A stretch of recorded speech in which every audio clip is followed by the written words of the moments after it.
Après une situation de violence ou de traumatisme, plusieurs soutiens peuvent être proposés. Personne ne devrait affronter seul ce type d'épreuve. Il existe des aides concrètes adaptées à chaque situation. D'abord, sur le plan médical, il est essentiel de veiller aux soins physiques. Cela peut inclure une prise en charge en urgence, un dépistage, la contraception d'urgence ou encore la délivrance de certificats médicaux. Un accompagnement à plus long terme est également possible en cas de blessure ou de traumatisme physique.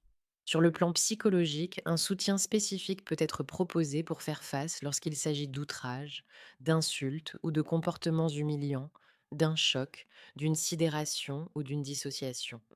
Un soutien psychologique aide à exprimer ce vécu, à comprendre ses réactions et à retrouver un équilibre. Ce suivi peut se faire via une cellule psychologique mise en place par les ressources humaines, la médecine du travail ou encore par un accompagnement externe, confidentiel et anonyme. L'aide sociale est aussi un levier essentiel. Elle peut concerner l'hébergement, la réinsertion ou la mobilité.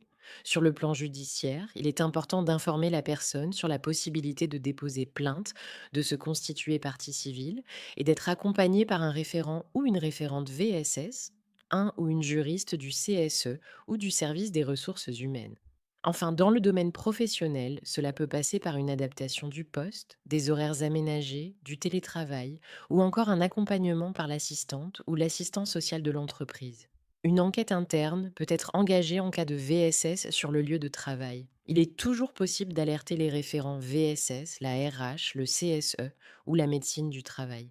Parce qu'aucune personne ne doit affronter seule une situation de violence, il existe des dispositifs médicaux, psychologiques, sociaux, judiciaires et professionnels pour accompagner, protéger et reconstruire.